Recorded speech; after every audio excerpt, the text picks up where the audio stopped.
So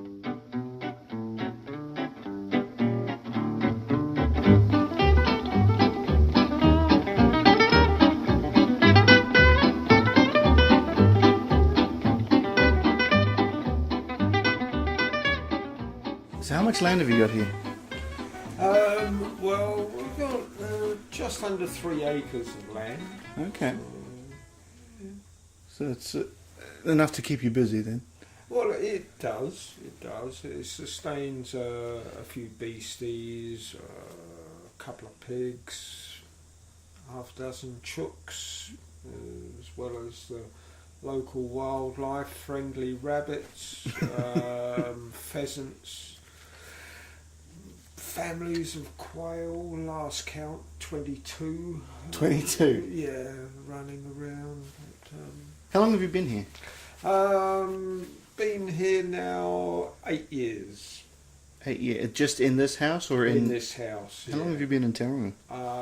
Well, me 8 years. Oh, right. Because I was living in Rotorua before that. Right. But I was sort of coming over to see Betty sort of every weekend or every other weekend, and she'd come over to Rotorua. But, I've been in Tauranga just over 8 years. So. Right. Where did you meet Betty? We met on the internet. She got me off Trade Me. It's true, actually. Is it actually? It's true. Really? I put myself up for auction on Trade Me because I thought, well, no, I don't want to be. Anyway, so I thought, well, somebody might take pity on me, and funnily enough, this Swiss lady who was, I think she was down in Christchurch at the time. It was just before she moved to Tauranga. She moved up to Tauranga to do a tourism course, and so she saw my picture on Trade Me, and I thought she must be sight impaired, but she got in contact with me, and right. We started chatting, as you do. Yeah. So, and then when she moved to Tauranga, we met up and we thought, oh yeah, well, we can tolerate each other quite nicely, so we might as well, Yeah. And here we are. Yeah. How long ago was this? About 8 years. 8 years? No, 9 years. 9 years ago. That was, yeah. Here we are, 9 years later. 9 years later. Yeah, and you've got the cafe. How soon after you got here did you... Because you had cafe suites.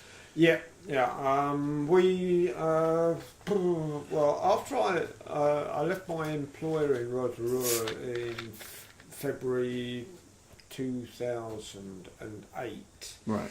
And they decided to pay me off after I sort of haggled with them a bit. Right. So there wasn't an immediate need to do anything. Right. So we didn't. And then after a few months of not doing anything really at all, apart from just dreaming, we decided, well, we better do something because we're chewing through the money, Yeah. So we started thinking about a business and what it would be, and eventually ended up buying what was Cafe Swiss over at the Mount. So that was August of 2008. So we had probably about a good 6 months right. of pretty cruisy lifestyle. And then the cruisy lifestyle changed completely. Yeah, and it was as it does when you have a busy cafe. Yeah. So it wasn't Cafe Swiss when you bought it, was it? No, it was some horrible name, Cafe Maxon, which was a composite of the two people's surnames who owned it before us. Maxon. Maxon. Oh. Yeah, his name was Mackerel. Right. Which, you know, I mean, mackerel. Nothing wrong with mackerel. Mind, I like them smoked. But and her name was Gibson, I think, and so that it became Cafe Maxon for some strange reason. Better than Cafe Gibral, I suppose. Well, yeah, I mean, if you had to choose between the two, they made the right choice. Yeah. But anyway, he wasn't a chef. He thought he could cook. Right. He was okay, but I mean, typical amateur. And they went through one summer, and he said it was probably the worst summer he'd ever experienced, but Right. because of his sort of lack of nous about the business, so they decided to sell up.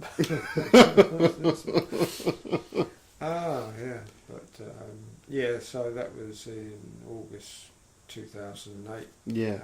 So what inspired? I mean, Betty is Swiss, obviously. Yeah. But what was there further inspiration for doing a Swiss menu, or just because the food is so good? No, not really. I mean, It was just... I wanted something that Betty was going to be happy with. Right. And I mean, if you know any Swiss people, they become more Swiss as soon as they leave Switzerland.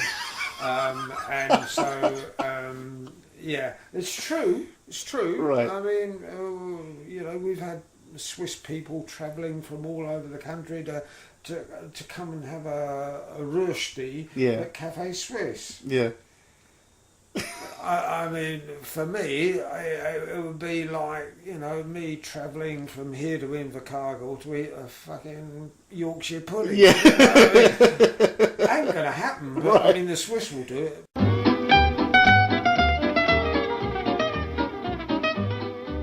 Where and when and how did your interest in being a chef come about? Well, funnily enough, this was when I was about 13 or 14, I suppose. I went to a school, Pinner Grammar School, and they made you sit down when you were totally incapable of coming up with anything cohesive and coherent, to decide what it is you want to be, so that you could study for 2 or 3 or 4 years towards that end. Right. And I thought, well, what do I like doing? And I thought, well, I don't mind acting. I'd been in a few bits of theatre at school. Right. And I thought, well, acting would be okay. But then I thought again, well, actors don't always have work. And that means they don't always get fed. So what else do I like? Well, I'm real fussy about my food. I wouldn't mind being a chef. There you go. So I tossed up and thought, well, what should I do? And I thought, well, being a chef is probably a safer bet. Stupid bastard. But anyway, so that was it. I decided, no, I'm going to be a chef. And so at the end of the 5th form, I got my GCE O-level and CSE results and went off to Polytech, to the hotel school in Ealing in West London. Yeah. And started training as a chef. So it was either be an actor and maybe not get fed, or be a chef and feed yourself. Exactly. Exactly. There you go. Yeah. So how long did you study at the Ealing School? I was there for 2 years full time. Yeah. And during that time I worked weekends and holidays at various places, small restaurant, also Heathrow Airport, and a very large restaurant in the brand new Terminal 3 that they had then. I mean, now they've got probably about 48 terminals and God knows what. But in those days, it was a big deal when 707 sort of was brought into the bay by the tugs. Yeah.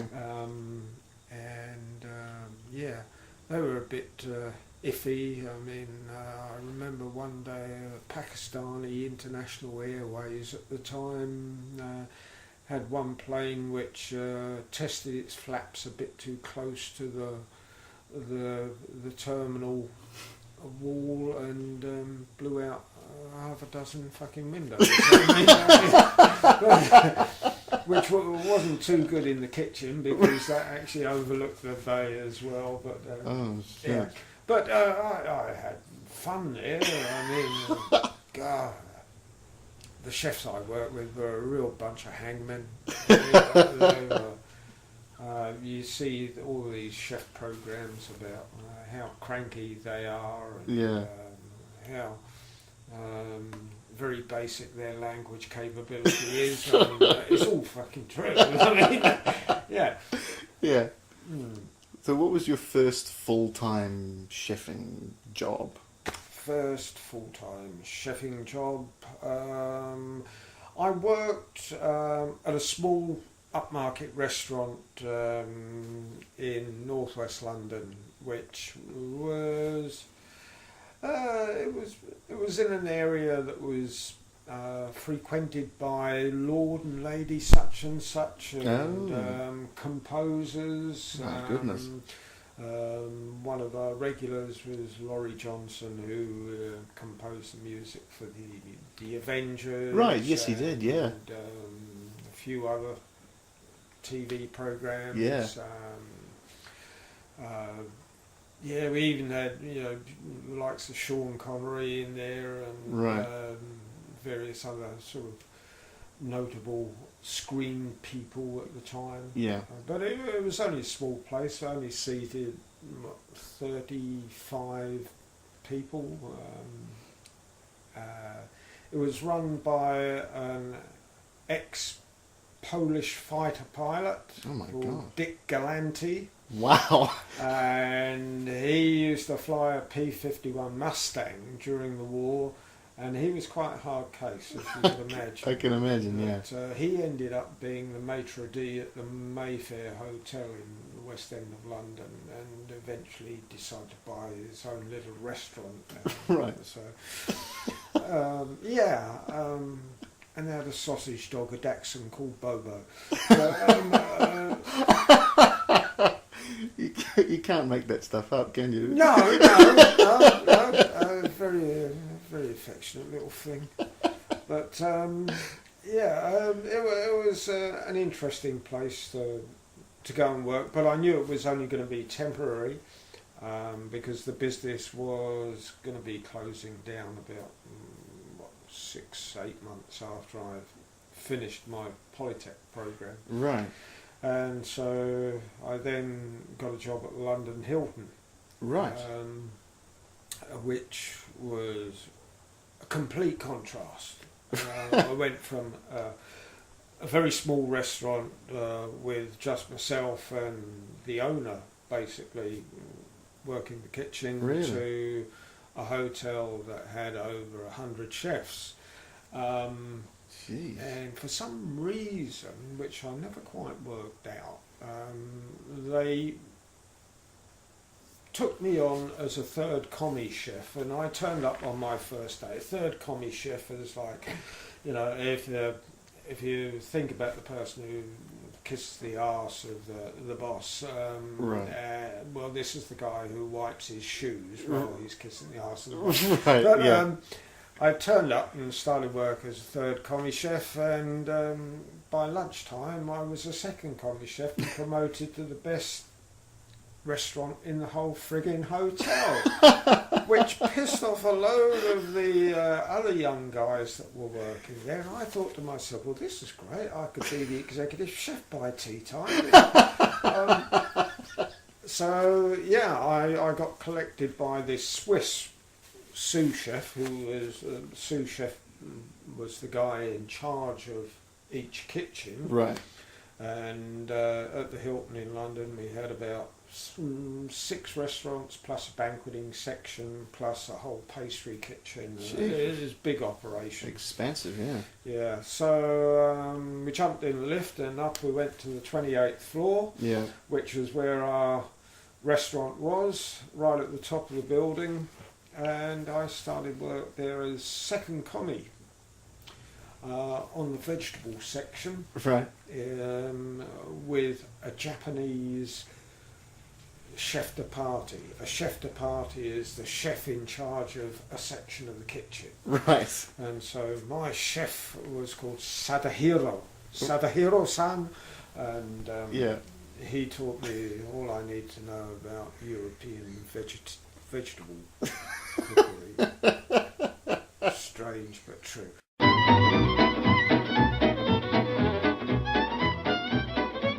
It was a multicultural kitchen. I was really the only Englishman in there for a large period of the time. Right. There was Swiss, Austrian, German, Japanese, Italian, Algerian, I think there was one, West Indian funky boy, and a Spaniard. And so all throughout the day, we conversed in this sort of multicoloured language, and we understood each other, and it was quite interesting. But when it came to service time, it was very formal. I mean, the original kitchen brigade is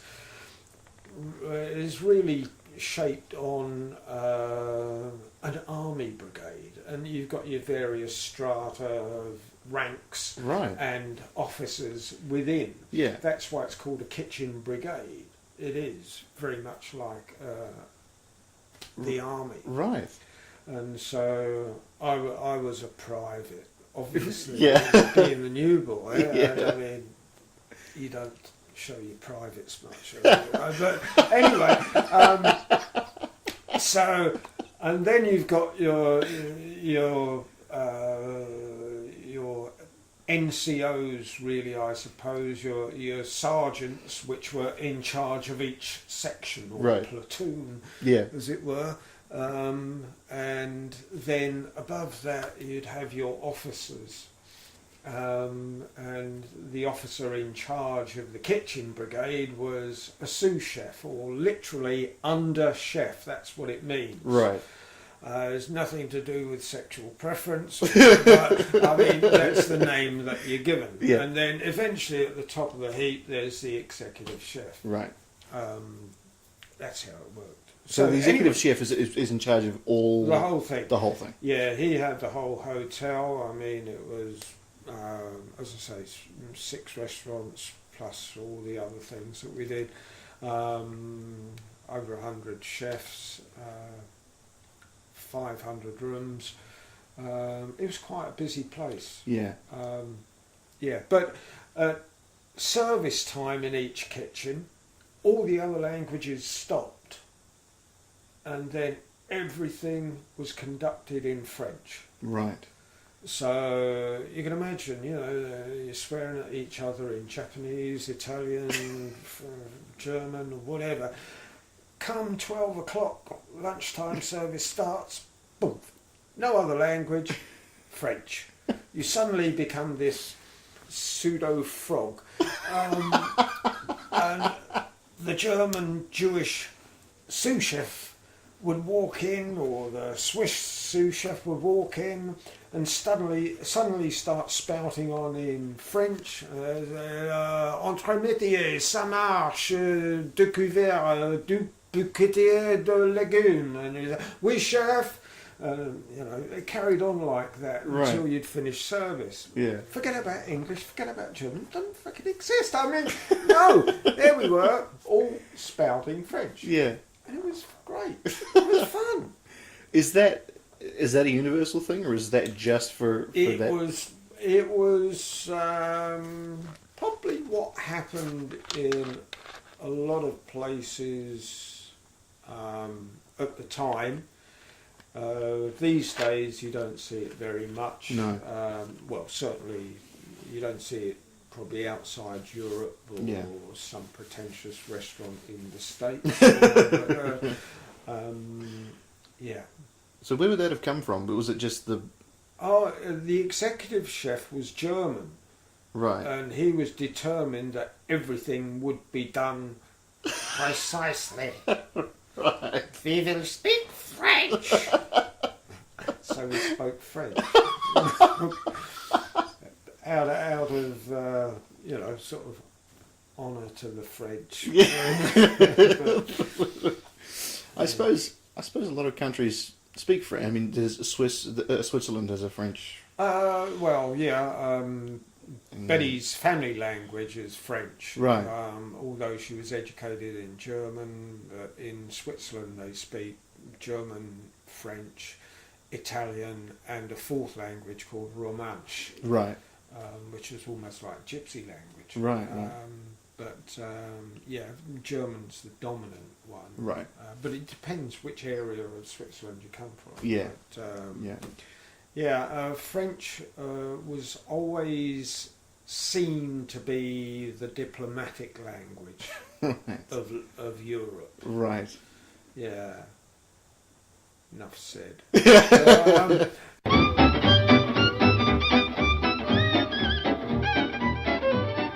You spent some time at the Hilton. Yeah. Where did you go after that? Okay, after that, I moved up to a city called Chester in the northwest of England, and I was working for a hotel owned by the Duke of Westminster called the Grosvenor Hotel. Right. It was very much a conservative army town, and the hotel was run along the same lines basically. Right. But it was about 400 years old. Wow. It sat right next to the Roman wall, which was 2,000 years old, which encircled the old town of Chester. Right. It still does. Yeah. Steeped in history. Steeped in history. Is the town of yeah. Chester. Yes, absolutely. Full of Tudor relics, including some of the people I worked with. But, Yeah. yes, it was very interesting. I spent about a year and a half there, and eventually met my first wife at the hotel, and then we left there and moved down to Bristol. Right. Yes, which was a jolly nice place. I lived in Bristol for about 9 years before I eventually left to, fly to New Zealand. Ah. Ah. So that was when you came to New Zealand. So when was this? It was 1981. Right. Okay. And where did you live then? When we arrived in New Zealand, it was all supposedly to take up a job with Lion Breweries, who owned quite a number of restaurants and hotels at the time. Right. So I thought I was going to work in Auckland. Right. And so a couple of days after landing, we went down to Lion Breweries headquarters in Auckland and had an interview with the food and beverage director, and he said, well, we're going to put you to work in one of our top class restaurants. So I said, oh, jolly good, because I obviously sent him my CV. Yeah. And everything from the UK months beforehand, and told him the sort of places I'd worked in and what I was looking for. Yeah. And so I said, oh, okay, yes, well, I thought, well, upmarket restaurants, upmarket hotels. They had a hotel called the South Pacific down the bottom of Queen Street. Yeah. I thought, well, that would be all right. Yeah. So they said, oh, we're going to put you in one of our restaurants. I said, yeah, well, where's that? He said, it's called Cobb & Co. I said, oh, yeah? what's Conco? He said, oh, we've got one down at the South Pacific, actually, down the bottom of Queen Street. You want to go down there and have lunch, then come back and see me? I said, yeah, that sounds good. So I went down there anyway, sat in Cobb and Co and had lunch. I thought, oh, shit. It's... it would have been a job which might have been appropriate while I was training. Right. I could have done the work at weekends, but otherwise I'd be bored stiff. Right, yeah. So anyway, I went back to see this fellow. I thought, well, I've got to sort this out. And he said, well, what do you think? I said, well, actually, I don't like the idea too much because, quite frankly, I'll be bored out of my tree for, after a week. Yeah. I said, it's not the sort of job that I was looking for, and I thought I made that quite plain in my CV that I sent you. And he didn't take kindly to my comment. Anyway, he started berating me. He said, oh, well, I think you're being a bit ungrateful. And I thought, hello, I said, I beg your pardon? He said, well, we gave you the letter that actually got you into the country as an immigrant. I thought, I don't like this sod. So I said to him, well, yes, I acknowledge the fact that you did give me a letter that got me into the country. Pause. But you didn't pay my fare here, and I didn't come halfway round the bloody world to be given a hard time by an idiot like you. So you take your job and stick it up your arse, because I am not going to work for some cretin. And I got up and walked out and got outside, and my wife at the time was sitting in the car, and she smiled at me and said, oh, how did that go? How do I tell her I've just lost my first job in New Zealand without even starting it, and I've only been here 3 days? So that was it. Yeah. So she sort of sat back horrified and thought, what the hell are we going to do? And so we went back to her uncle's place where we were staying in Epsom. Yeah. And he cracked up. The whole family cracked up. And, I said, well, any ideas, got any cunning plans that I can sort of follow now? Yeah. So he said, oh, maybe you should try the Tourist Hotel Corporation. They've got a string of hotels, probably the biggest hotel chain in the country. And it's a government-run organisation anyway. Yeah. So I said, oh, okay, I'll give them a call. I phoned them up, and within 5 minutes of my phone call, I had the general manager from a hotel in Rotorua on the phone offering me a job. Yeah. Over the phone, before he'd seen me, before I'd seen the hotel or anything. And I thought, oh, hang on a minute, do you mind if I come down and have a look at this place? Because, I want to see what sort of place I'm getting fussy now. So, and that's what I did. A couple of days later, we drove down to Rotorua and walked into the hotel. Seemed okay, nothing too flash, but it had all the basics in place. Yeah. A lot of European staff in the kitchen, Germans, Austrians, Dutch, French. The executive chef was French, so funnily enough he didn't insist on French being spoken, which was just as well, because there's only me, him and probably one other who could speak French. But so I started working in Rotorua back in October 81. Right. And I've sort of been hanging around this area ever since.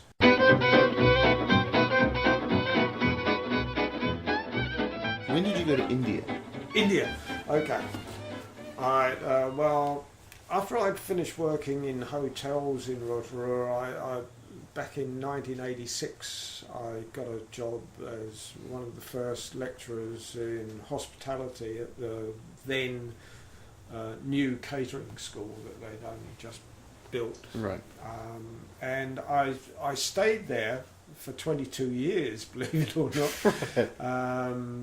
And in the final year that I worked for Wairiki Institute, I was asked if I would go to India to start marketing Wairiki's programs to Indian institutes, to try and get a flow of Indian students coming across to complete New Zealand qualifications. Right. Because it was right at the start really of New Zealand education system being an export commodity. Right. So I thought, oh yeah, I'm up for that. Yeah. So in 2007 I spent about just over 2 months all up in India, travelling all over the place, mainly all over the Punjab, Rajasthan, and also in the southern part of India in Kerala, running seminars, trying to get Indians to part with a lot of money, sending their kids over to New Zealand, and it seemed to work actually. Right. Yeah. Admittedly, I did feel as though I was some sort of Colonel Sanders who was selling education instead of southern fried chook. Yeah, it was a really interesting time. Right. Yeah, India is such a fascinating place. It's just picks you up and smacks you in the teeth, and, the ears, and Yeah. everywhere really. I mean, it's a total assault to the senses. Right. Yeah. Fascinating country. Yeah. And so British. Really? You Well, know, I suppose. The upper echelons of society are so British now that you have to wonder. Yeah. You know, God.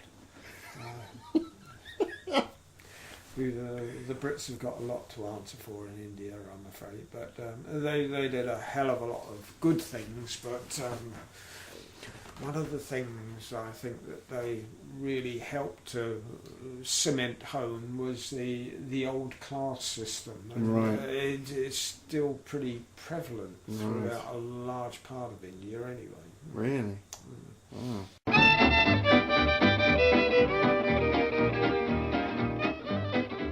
You mentioned before that you were interested in theatre as early as like 13. Yeah. Acting and theatre Yeah. and that kind of thing. Has that always been part, like, have you always sort of pursued that when you can, or is it more recently that you've really got into it? Well, as I said, while I was at school, I was sort of fairly regularly involved in theatre. My first experience was the Caucasian Chalk Circle by Bertolt Brecht. Oh my gosh. And I played Michael Dabashvili. What an introduction. Yeah. That was interesting, and then I had sort of bit parts in things like She Stoops to Conquer and The Importance of Being Earnest, and then I did Whistle Down the Wind, which was quite fun. I was Right. the only kid in the school to light up a fag on stage ever, I think.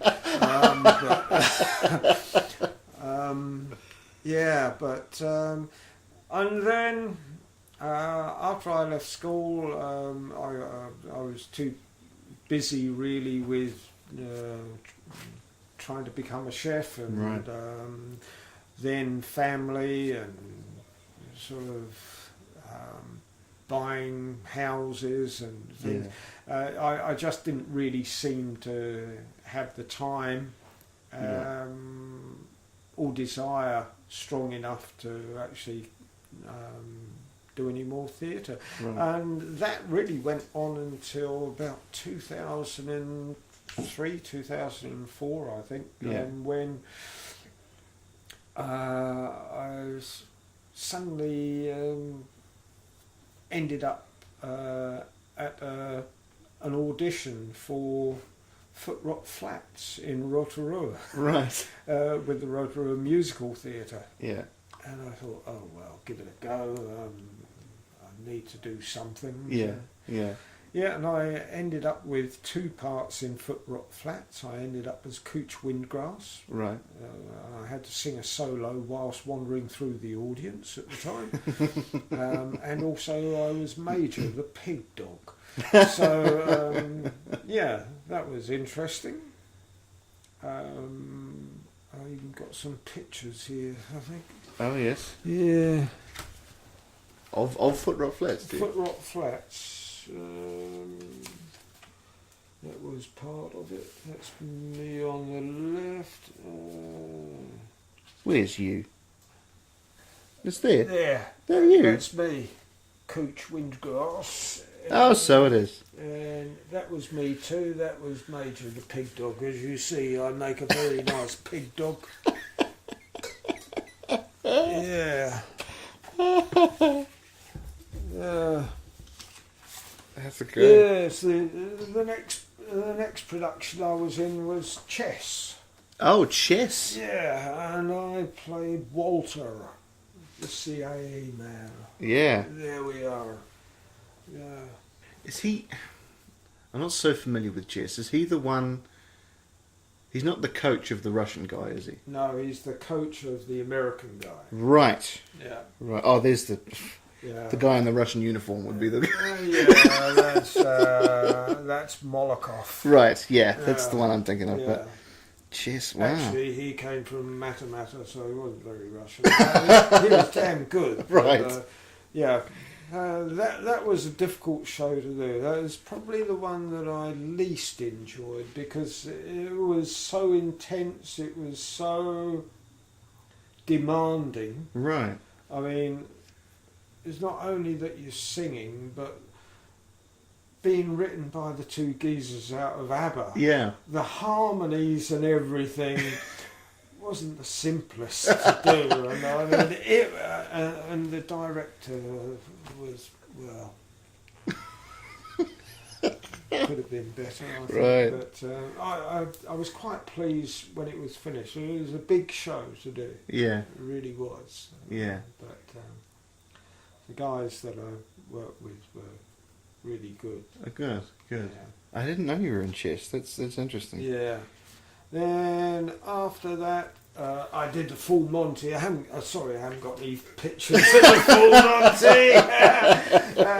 You've disappointed all our listeners. Well, I know. I disappointed more than just your listeners. I mean, I'm sure that there was a gaggle of old ladies demanding their money back at the end of the show because they couldn't see a damn thing. What do you expect when the strippers are over 55? I mean, come on. Yeah, I became one of the oldest strippers in New Zealand at the time, and it was a great show to be in. Yeah. It really was. Yeah. Fun. Yeah. From start to finish. And at the same time, I was still teaching at the local polytech, and that added another dimension of difficulty because I knew that on some occasions some of my students would be in the audience, and then I'd have to walk in there the next day after being bollock naked in front of them and try and teach them something serious. And all they could do is think of this horrible vision that had stayed in their minds since the night before. But but it did add a certain je ne sais quoi to my lectures at the time.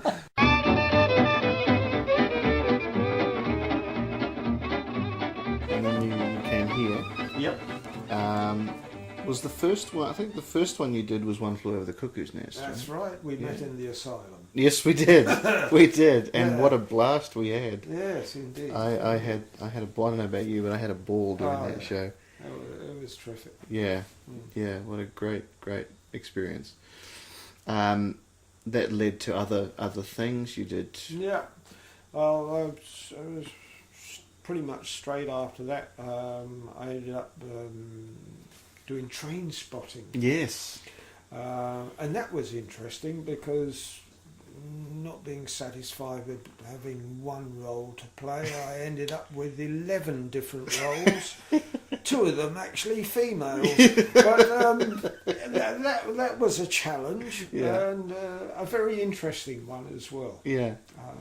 So, yeah, I quite enjoyed that. It was a bit close to the bone, I suppose. Right. Yeah, I knew it was going to be a bit dodgy when I went for the audition and they gave me half a page to read, and I had to say fuck at least 5 times, the C word once, I think, and that was in the first sentence. But anyway, it was good. Yeah.